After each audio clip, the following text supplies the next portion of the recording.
사도신경 두 번째 시간이죠. 사도신경 두 번째 시간인데 지난주에 어떻게 사도신경에 대해서 배경과 또 첫 번째 전능하사 천지를 만드신 하나님 우리 아버지에 대해서 고백을 했죠. 어떻게 한 주간 동안 이 말씀이 여러분의 삶을 또 이끌어 가셨는지 잘 모르겠지만 오늘 또 두 번째 시간은 예수 그리스도 성자 예수 그리스도에 대해서 또 오늘 말씀을 전하고자 합니다. 지금도 계속해서 중동 전쟁을 해서 전 세계가 어려움을 겪고 있죠. 오늘도 우리 한상은 목사님하고 그 지역 연구 모임 할 때 이게 언제 끝나겠냐, 쉽게 끝날 줄 알았는데 각자의 이익에 따라 유익에 따라 이게 해결이 되지 않는 거예요. 아마 계속 갈 것 같아요. 트럼프는 계속 트럼프 대통령은 끝난다고 이야기하지만 이게 해결이 되지 않았는데 우리가 그 이야기를 한 번쯤은 들으셨을 거라 생각해요. 그 F-15가 어떻게 해요? 원래는 피해가 없다고 했다가 피해를 받았죠. 그래서 전투기 한 대가 이란 지역에 떨어지게 됩니다. 두 명의 조종사가 있었죠. 근데 한 명은 바로 구출이 되었고 한 명은 37시간 이후에 구출이 되었습니다. 그래서 무려 155대 항공기가 그 한 사람을 구하기 위해서 노력을 했다고 합니다. 미국에서. 근데 두 가지의 중요한 일들이 있어서 이 구출 작전에 성공을 했다고 합니다. 첫 번째는 좌표를 정확하게 찍어준 거죠.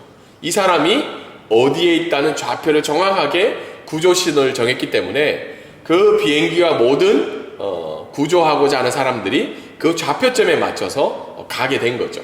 좌표를 잘못 찍으면 어떻게 돼요? 그 모든 게 헛수고가 되죠.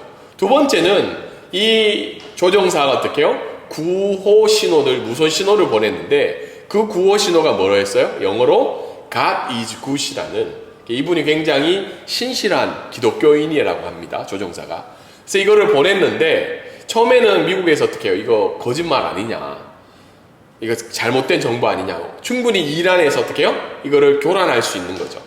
근데 이제 그 조종사의 배경을 조사를 한 겁니다. 조사를 해보니까 이 사람이 신실한 그리스도인이 맞다. 그래서 아마 이거는 정확할 거다. 그렇게 해서 어떻게 해요? 구출 작전에 들어가서 37시간 만에 어떻게 돼요? 이 조종사를 구출하게 되는 굉장한 일들이 이슈가 되었다고 합니다. 한번 뉴스에 다 한 번씩 보셨죠? 네. 그래서 많은 일들이 있었는데 그 중에 가장 중요한 것이 이 좌표점 그리고 무선 신호가 정확했다고 이야기를 하고 있습니다. 근데 오늘날 우리가 살고 있는 이 시대에는 이렇게 구출하기 위해서 좌표점을 잘 찍었는데 우리가 믿고 있는 이 기독교 신앙생활을 하고 있는 교회들은 좌표가 사라지고 있다는 거예요. 수년 전에 나왔던 마이클 호튼이라는 유명한 신학자가 그리스도 없는 기독교라는 책의 제목으로 책을 출판하게 되었습니다. 여러분, 이 책의 제목이 굉장히 충격적이지 않나요? 그리스도 없는 기독교. 그리스도 없는 기독교가 가능할까요? 근데 이 마이클 호튼이라는 분은 미국 교회들을 바라보며 미국에 있는 기독교를 바라보면서 이 제목으로 책을 사용을 했다는 거예요. 뭐냐면 미국 교회, 미국 기독교 안에는 뭐가 없다는 거예요? 예수 그리스도가 없다는 거예요. 다르게 얘기해서 예수 그리스도라는 중요한 좌표가 사라진 이 미국 기독교를 향해 경고하고 다시 한번 깨우치김을 주기 위해서 이 책이 발간이 되었어요. 한국 교회도 굉장히 소개가 많이 되어서 저도 이 책을 사서 읽었던 적이 있는데요. 왜 이런 일이 있냐면 우리가 믿고 있는 이 기독교 가운데, 특히 교회 가운데 우리의 삶의 방향과 믿음의 방향은 어디로 가야 되면 예수 그리스도로 가야 되는데 점점 기독교와 교회가 어디로 맞춰지고 있어요? 좌표점이 예배를 드리는 사람들의 만족과 행복을 위해서 그 좌표점이 옮겨가고 있다는 겁니다. 책의 표지에 보면 이게 성만찬 시간이잖아요. 성만찬. 성만찬에 누가 없는 거예요? 성만찬의 주인공이시고 성만찬의 중요한 의미를 가진 예수 그리스도가 없는 성만찬이 이루어지고 있다는 거예요. 성만찬은 어떤 자리예요? 우리의 죄를 용서해 주신 그 예수 그리스도의 은혜를 기억하고 그 용서해 주신 예수 그리스도를 닮아서 어떻게 돼요? 서로 용서하는 시간이 성만찬의 시간이잖아요. 근데 예수 그리스도가 없고 우리끼리 어떻게 해요? 행복하고 즐겁고 교제가 있는 그 기독교만 남아있다고 이 마이클 호트는 이야기를 하고 있습니다. 이런 배경 속에서 오늘 읽었던 두 번째 사도신경의 내용은 그리스도가 기독교인의 영원한 좌표가 된다는 걸 다시 한 번 더 오늘 사도신경을 통해서 우리에게 알려주고 있습니다. 전능하사 천지를 창조하신 우리 아버지요. 그리고는 뭐죠? 그 외아들 우리 주 예수 그리스도를 믿사오니. 그 외아들 우리 주 예수 그리스도를 믿사오니. 이게 우리의 영원한 좌표가 된다는 겁니다. 그러니까 우리 앞에 타이틀 한 목소리를 한번 읽어볼까요? 시작. 예수 그리스도는 우리의 삶의 영원한 좌표입니다. 이 말씀을 어떤 성경 구절, 여러 성경 구절들이 이 말씀을 지지하고 확증시켜 주는데 그 중에 하나가 바로 마태복음 16장 16절의 말씀이에요. 시몬 베드로가 대답하여 이르시되 주는 그리스도시요 살아계신 하나님의 아들이십니다. 이 말씀을 우리가 배경을 살펴보면 예수님과 제자들이 무리를 지어서 어느 도시를 통과하고 난 다음에 베드로가 이 고백을 합니다. 그 도시의 이름은 가이사랴 빌립보라는 도시예요. 가이사랴 빌립보. 가이사랴 빌립보라는 도시의 뜻이 뭐냐면 가이사라는 그 당시 로마 황제 시저의 이름을 따서 가이사라라는 말입니다. 그리고 빌립보라는 건 그 당시 이 유대 지역을 다스리고 있던 헤롯 대왕의 아들 중에 한 명인 빌립보라는 대왕의 이름을 딴 거예요. 그러니까 이 도시는 뭐예요? 로마의 황제를 기념하고 그 로마의 황제가 다스리는 속국인 그 유대 지역을 다스리는 빌립보 왕을 딴 이름의 도시라는 거죠. 가이사랴 빌립보에 예수님과 제자들이 이렇게 지나갈 때 예수님이 이렇게 물어요. 사람들은 나를 무엇이라고 하느냐? 누구라고 하느냐? 그러자 베드로가 얘기하죠. 뭐라고 대답해요? 어떤 사람은 선지자 중에 한 명이라고 이야기합니다. 그러니까 사람들은 예수님을 선지자 중에 한 명으로 생각하고 있다는 거죠. 좋은 사람, 기적을 베푸는 사람, 하나님의 말씀을 전하는 사람. 그러자 예수님이 또 한 번 질문을 하죠. 어떤 질문을 해요? 너희는 나를 누구라고 하느냐? 그러자 베드로가 또 대답을 합니다. 그 대답이 이 말이죠. 시몬 베드로가 대답하되 주는 그리스도시요 살아계신 하나님의 아들이십니다. 우리가 그 대답의 내용을 보면 뭐 어떤 의미로는 뻔한 대답이잖아요. 여기 혹시 뭐 이런 고백 안 해보신 분 계세요? 주는 그리스도시요 살아계신 하나님입니다. 부정하시는 분 계신가요? 이 자리에? 없죠. 너무나 정답 같은 정답을 하고 있고 너무 잘 알고 있는 고백을 하고 있습니다. 그런데 베드로의 이 고백 뒤에 예수님이 엄청난 칭찬을 해요. 어쩌면 예수님이 하신 칭찬 중에 가장 큰 칭찬을 베드로가 받게 됩니다. 그러면 우리가 이렇게 질문할 수 있잖아. 아니, 나도 저 정도 대답할 수 있는데 뭐 저게 그렇게 큰 대답이라고 예수님이 저렇게까지 반응을 한다? 근데 여기에는 베드로의 신앙 고백이 있다는 겁니다. 앞에서 설명한 것처럼 어느 도시를 지나가고 있다는 거예요? 가이사랴 빌립보라는 로마 황제를 숭상하고 그 당시에 분봉왕이었던 빌립보를 기념하여 만든 도시를 지나가고 있어요. 근데 이 도시에는 성경적인 배경에 보면 로마의 거대한 신전이 이 도시에는 자리 잡고 있어요. 그래서 그 도시에 물론 상상 속에서 일어난 일일 수도 있지만 성경학자들은 더 나아가서 그 신전들이 높은 산의 중턱쯤에 있었다고 이야기를 해요. 그 도시에 있는 사람들은 그 신전을 바라볼 때마다 이 도시를 지배하고 있는 사람이 누구라고 생각해요? 로마 황제라고 생각했죠. 그리고 그 신전에 가서 예배를 드릴 때마다 이 세상을 다스리는 사람은 누구라는 거예요? 로마 황제이고 로마 신이라는 것을 고백할 수밖에 없죠. 우리도 가끔 태국에 지나가다 보면 그 스님 중에 고승들 이렇게 산 위에 막 큰 신상으로 만들고 있죠. 혹시 푸켓 갔다 오신 분 계신가요? 푸켓? 갔다 오셨죠? 네, 우리 한 분만 못 갔다 오셨어요. 이 태국을 떠나기 전에 꼭 가보세요. 푸켓이라는 도시에 가보면 높은 산 위에 뭐가 있어요? 불상이 있어요. 그럼 그 불상이 뭘 바라보고 있어요? 그 도시를 지켜보고 있죠. 난이라는 지역에 가봐도, 빠이라는 지역에 가봐도 그 도시 산 위에 뭐가 있냐면 불상이 있어요. 그 불상이 그 도시를 지켜보고 있는 거죠. 치앙마이도 있죠. 도시대. 신이 그 도시를 바라보고 있죠. 그 말이 뭔가요? 이 도시를 지키고 이 도시를 보호하고 이 도시의 주인은 누구라는 거예요? 그 신상을 바라보는 사람들은 다 그걸 고백하게 되는 거죠. 동일한 상황이었던 거예요. 베드로가 보기에는 어때요?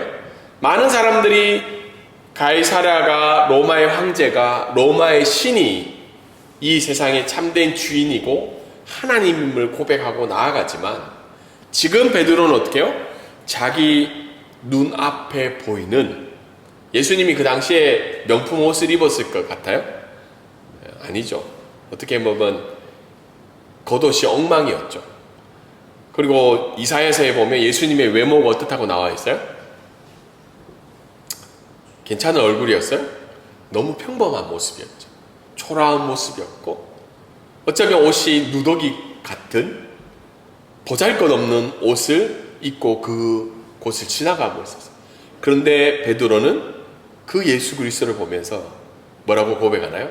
당신이 우리의 진정한 구원자이며 당신이 진정한 이 세상을 다스리는 하나님의 아들로 고백하고 있어요. 그 예수님이 어떻게 해요? 자기의 존재 이유를 베드로가 드디어 알게 되는 거예요. 그래서 베드로를 향해서 칭찬하게 됩니다. 이 말씀의 배경 속에서 우리가 오늘 읽었던 사도신경, 그 외아들 우리 주 예수 그리스도를 믿사오니를 이해하며 나아가야 된다는 겁니다. 오늘 첫 번째 이 말씀을 통해서 알 수 있는 건 다원주의 사회 속에서 유일한 좌표가 예수 그리스도라는 거예요. 베드로가 고백했던 그 장소는 기억을 해야 돼요. 가이사랴 필립보. 로마의 거대한 신전 앞에서 이 세상의 유일한 구원자는 바로 당신이라고 이야기합니다. 오늘날 이 태국 땅에서 많은 태국 사람들은 그 불상과 신전 앞에서 자기들의 삶의 참된 행복과 구원해 주실 분은 누구라고 믿고 살아가고 있나요? 예수님이에요? 아니죠. 자기들이 믿고 있는 자기들의 신이죠. 가끔 태국 사람들이 그렇게 얘기해요. 아니 당신들 보라고 우리 절은 얼마나 화려해요. 맞죠? 크고 웅장하고. 근데 우리 교회는 그래도 좀 29층에 있어서 괜찮아요. 뷰가. 근데 보통 선교사님들이 교회를 개척하면 어디에 개척해요? 그 조그만 상가에 들어가 있죠.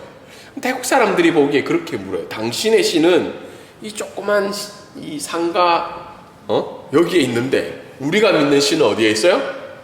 엄청난 큰 절에 있는 거죠. 그런 상황 속에서 이 고백을 베드로가 했다는 거예요. 그리고 이 세상은 지금 무엇을 얘기하냐면 다원주의를 이야기하죠. 당신이 믿는 신이나 우리가 믿는 신은 언젠가는 어디서 만난다는 거예요? 한 지점에서 만난다는 거예요. 그래서 태국 사람들은 이렇게 많이 얘기해요. 왜 이렇게 열심히 전도하냐고. 어차피 우리 한 곳에서 만날 건데 당신이 믿고 있는 신이나 내가 믿고 있는 신의 이름만 다를 뿐이지 언젠가는 그 구원의 한 지점에서 만난다는 겁니다. 그래서 태국은 이런 종교 다원주의가 있어서 태국 정부는 어떤 중요한 날이 되면 5개, 6개 종교를 부르죠. 그래서 한 자리에서 뭘 하게 해요? 예배 드리게 합니다. 그래서 이슬람, 불교, 시크교, 기독교, 뭐 여러 가지 6개인데 기억이 잘 안 나요. 아무튼 이 모든 신들을 불러서 종교를 불러서 한 자리 예배하게 되죠. 근데 태국 기독교인들이 우리 같으면 어떻게 돼요? 그 거부하고 막 핍박받아야 되잖아요. 은근히 좋아합니다. 우리가 그 태국 정부의 부르심에 따라서 그 자리에서 예배하는 게 굉장히 큰 명예인 것처럼 생각하는 사람들이 있어요. 근데 오늘 말씀은 이 다원주의 사회에서 어떻게 해요? 우리는 불편한 기독교가 될 수밖에 없다는 거예요. 왜냐하면 우리의 좌표는 누구밖에 없다는 거예요? 예수 그리스도밖에 없다는 거예요. 그래서 때로는 불편한 기독교가 되고 거룩한 분리가 이루어져야 되는데, 그게 우리 오늘가 믿고 있는 이 교회 가운데, 우리의 신앙생활 가운데는 이 좌표가 흔들릴 때가 있다는 거예요. 저기도 좌표 저쪽을 좀 옮겼다가 내 상황과 형편에 따라서 그 좌표를 자꾸 어떻게 해요? 옮기는 모습들이 우리 가운데 있다는 겁니다. 두 번째, 오늘 말씀을 통해서 알 수 있는 것은 주라는 표현이에요. 주. 영어로는 뭐죠? 영어? 롤드라는 표현이죠. 그 당시에 주라는 건 뭐예요? 우리 한국어로 얘기하면 양반이죠. 주인이죠. 노예이고 종이죠. 예수님이 누구라고 고백하고 있는 거예요? 당신이 우리 삶의 주인이라는 말로 이야기하고 있죠. 베드로는 사람들은 로마의 황제를 바라보고 로마의 신을 바라보며 그 사람들이 우리의 주인이라고 이야기하지만 당신이 우리의 주인이라고 이야기하고, 오늘날 이 세상은 우리의 인생의 주인은 누구라고 해요? 뭐 부인할 수 없죠. 돈. 지금 막 코스피 미쳤잖아요. 사셨어요? 주식? 기회 놓치셨나요? 7천 얼마까지 올라갔죠. 대박 났어요 지금. 소위 얘기해서 특히 하이닉스 주 산 사람, 4천, 코스피 4천에 산 사람은 한 100주 정도만 샀으면 어떤 일이 일어날까요? 지금 엄청난 일이 났죠. 집 한 채 값이 나오죠. 네. 세상은 계속해서 돈이 주인이라고 얘기합니다. 권력이 주인이라고 하죠. 온 6월달 지방선거 보면 이 권력 앞에 어때요? 그 사람이 평생 가졌던 신념이 다 무너지죠. 자기가 몸담고 있던 정당을 버리기까지 하죠. 왜냐면 이 권력이 주인이니까. 학벌, 한국 사회 학벌 굉장히 무시를 못하죠. 요즘은 사람을 나눌 때 인서울과 인서울 하지 못한 사람은 나눈다고 합니다. 한국 사회에서는. 물론 여기 인서울에 있는 분들은 뭐 그래? 이렇게 할 수 있지만 인서울에 안 있던 사람들은 그게 불편하게 느껴질 때가 있어요. 그게 뭐라는 거예요? 그리고 또 한 가지는 우리의 인생의 주인은 행복이라는 거예요. 행복. 내가 행복한 게 내 인생의 주인이라는 거죠. 행복을 줄 수 없는 주인은, 삶은 필요 없다는 거죠. 근데 오늘 말씀이 우리에게 주시는 건 뭐예요? 예수 그리스도가 진짜 너의 주인이라고 믿고 있는 거죠. 다 거부할 수 있냐는 거예요. 돈과 권력과 학벌과 행복을 너희는 포기하고 오늘 고백한 것처럼 그 외아들 우리 주 예수 그리스도가 진짜 맞냐고 이야기를 묻고 있죠. 주인이면 뭘 줘야 돼요? 우리 인생의 핸들을 그분께 맡겨야 돼요? 안 맡겨야 돼요? 주인이 맡기고 있죠. 물론 요즘은 기사가 운전을 대신할 때도 있는데, 만약에 예수 그리스도가 우리의 주인이시라면 삶의 핸들을 그분께 맡겨야 돼요.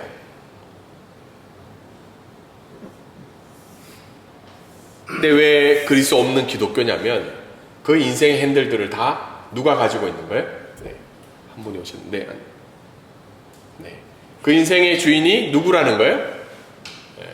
나 자신이라는 거죠. 돈이 내 인생의 핸들의 주인이고, 네. 학벌이 내 인생의 행복이라고 이야기를 하고 있습니다.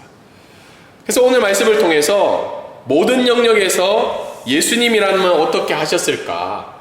네. 그 인생의 주인의 핸들을 주님께 맡기는 일들이 있어야 됩니다.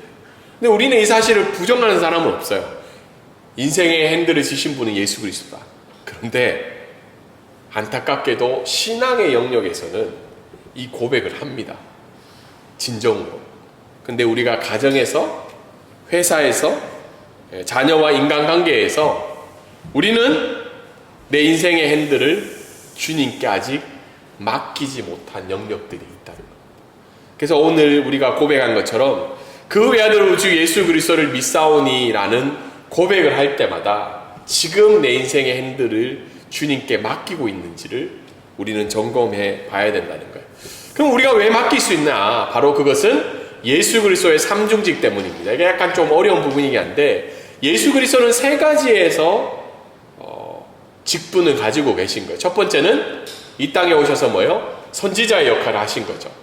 하나님의 진리에 무지한 사람들을 가르친 거죠. 저희가 수요 기도회 때마다 마가복음을 읽잖아요. 마가복음을 읽을 때 예수님이 우리에게 하신 말씀들을 볼 때 어떻게 해요? 그 하나님의 진리를 계속해서 알려주시고 있는 거죠. 그리고 두 번째는 제사장의 역할을 하신 거예요. 다르게 얘기해서 어떻게 해요? 하나님 앞에 죄의 문제를 예수 그리스도는 제사장의 역할과 희생 제물이 되셔서 우리에게 있는 이 죄의 문제를 어떻게 하셨다는 거예요? 해결해 주신 직분을 감당하고 있다는 거죠. 그 세 번째는 선지자와 제사장뿐만 아니라 이 죄의 권세를 이기신, 통치하시는 누구라는 거예요? 왕으로서 우리에게 예수 그리스도는 다가가고 있다는 겁니다. 그래서 우리가 이 예수 그리스도의 삼중직을 늘 기억을 해야 돼요. 지금 이 시대는 죄송하지만 성경이 진리가 아니고 우리 50대들은 40대들은 유튜브가 진리가 됐죠. 궁금하면 다 거기서 듣잖아요. 30대, 40, 20대는 어디가 진리가 됐어요? 네, 다양하지만 걔들은 유튜브를 잘 보지 않아요. 왜냐하면 길기 때문에. 네, 쇼츠나 인스타그램이나 여기서 오는 정보들이 이미 진리가 돼버렸죠. 근데 이 진리 속에서 우리가 예수님이 가르치시는 그 말씀을 계속해서 듣고 붙잡고 살아가지 않는다면 참된 진리를 붙들 수가 없다는 겁니다. 그래서 수요 기도회 때는 웬만하면 이제는 사복음서를 계속해서 읽으면 좋을 것 같아요. 왜냐하면 그 진리를 우리에게 알려주시기 때문이죠. 두 번째는 우리는 예배를 드릴 때마다 때로는 한 번씩 찾아오는 죄책감이 있어요. 하나님 말씀대로 잘 못 살았구나. 근데 예수 그리스도는 어떻게 해요? 제사장과 대선물로서 계속해서 우리의 좌표가 되신 그 예수 그리스도로 인해서 우리에게 용서의 은혜를 베풀어 주시고 있죠. 하나님이 우리에게 용서를 베풀어 주시는 이유는 딱 하나죠. 뭐죠? 왜 용서를 베풀어 주시나요? 예수 그리스도 때문에 우리를 용서해 주시는 거죠. 세 번째는 뭐예요? 분노와 좌절과 불안에 사로잡혀 있는 내 삶을 통치할 수 있는 게 과연 뭐냐? 제가 한번 금 얘기했죠. 금값이 막 오르고 지금은 금이 어떻게 돼 있어요? 금이 죽어버렸죠. 금이 이미 작년에는 태국도 보면 그 금 파는 가게 앞에 문전 성시를 이루었는데 지금은 금이 조금 하락세고 한국은 지금 금에서 어디로 다 넘어갔어요? 부동산에서 금에서 주식으로 넘어갔죠. 근데 여기 어떻게 해요?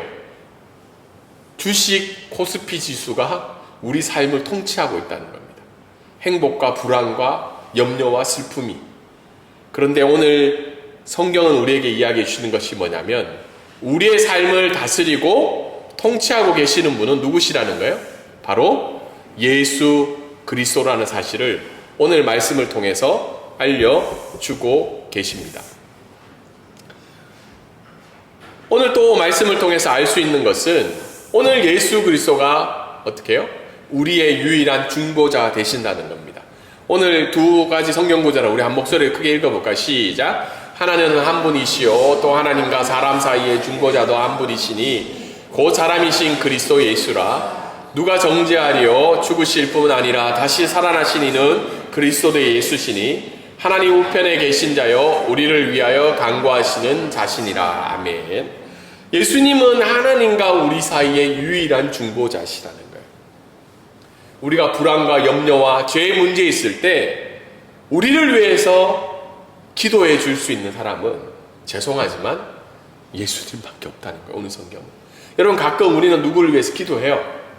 근데 우리의 이익과 상황에 따라서 기도가 멈춰지기도 하고요.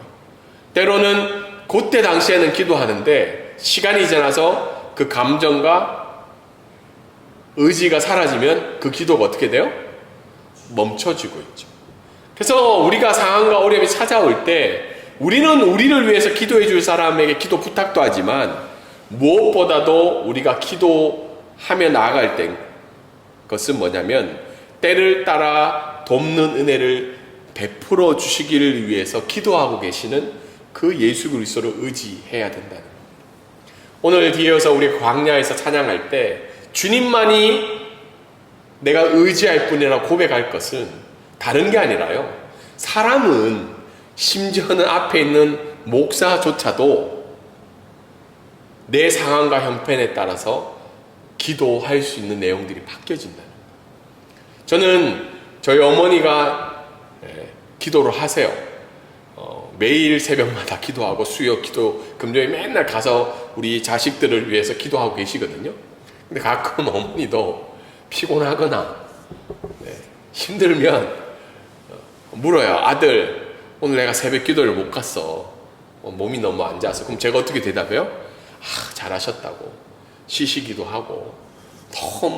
너무 몸까지 희생하면서 그렇게 하시지 말라고. 근데 오늘 예수 그리스도는 어떻게 얘기해요? 우리가 하나님 앞에 담대함으로 나갈 수 있는 이유가 바로 오늘도 우리를 위해 기도하고 계시는, 간구하고 계시는 그 예수 그리스도 때문에 이 자리에 나올 수 있다는 겁니다.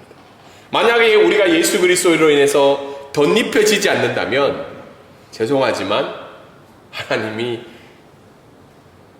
천둥번개를 쳐서 우리를 심판하실 수도 있고, 너희는 거룩하지 않기 때문에 이 자리에 올 수 없다고 이야기하실 수도 있다는 거예요. 그러나 그 예수 그리스도의 보혈의 피로 말미암아, 기도해 주시는 그 예수 그리스도로 말미암아 우리가 이 자리에 있다는 거예요. 마지막으로 우리가 구글 지도를 많이 쓰잖아요. 근데 가끔 태국이 이제 많이 발전했어요. 근데 가끔 급한데 얘가 내 좌표를 못 찍어줄 때가 있죠. 그리고 내가 가야 되는 그 좌표를 어떻게 해요? 엉뚱하게 찍어줄 때도 있다는 겁니다. 근데 구글은 우리를 막다른 길로 인도할 때도 있지만 예수 그리스도는 변함없이 영원히 우리의 유일한 좌표가 되어 주신다는 거예요. 왜 그러냐면 하나님은 오늘 미군에 있는 그 한 명의 군사를 동원하기 위해서 몇 대의 비행기가 떴다고요? 155대의 비행기가 떴어요. 엄청나죠? 여러분 구하기 위해서 대한민국이 2대라도 전투기를 띄울까요? 전혀 그렇지 않죠. 네. 그런데 오늘 영원한 좌표 되신 예수 그리스도를 이야기해 주시는 그 측면이 뭐냐면 뭐예요? 하나님은 우리를 구원해 주시기 위해서 하나님의 아들인 예수 그리스도를 십자가에 못 박혀 죽게 하셨다는 거예요. 그 사랑의 좌표인 예수 그리스도가 우리의 영원한 중보자가 되고 있다고 오늘 말씀해 주고 있습니다. 그래서 너희들이 바라보아야 되는, 너희들이 삶을 그 방향을 해서 가야 되는 그 좌표는 바로 예수 그리스도 한 분밖에 없다고 오늘 말씀은 이야기해 주고 있습니다. 그래서 우리의 시간과 재정과 우리의 미래도 동일하게 좌표점이 어디라는 거예요? 예수 그리스도라는 것을 오늘 말씀은 말씀해 주고 있습니다. 말씀을 적용하면 우리의 영원한 좌표이신 예수 그리스도를 더 깊이 알아가는 삶이 되기를 원합니다. 그리고 우리의 중보자 되신 예수 그리스도를 의지하며 정말 참된 주인이라면 우리의 삶의 핸들을 그분께 맡겨야 돼요.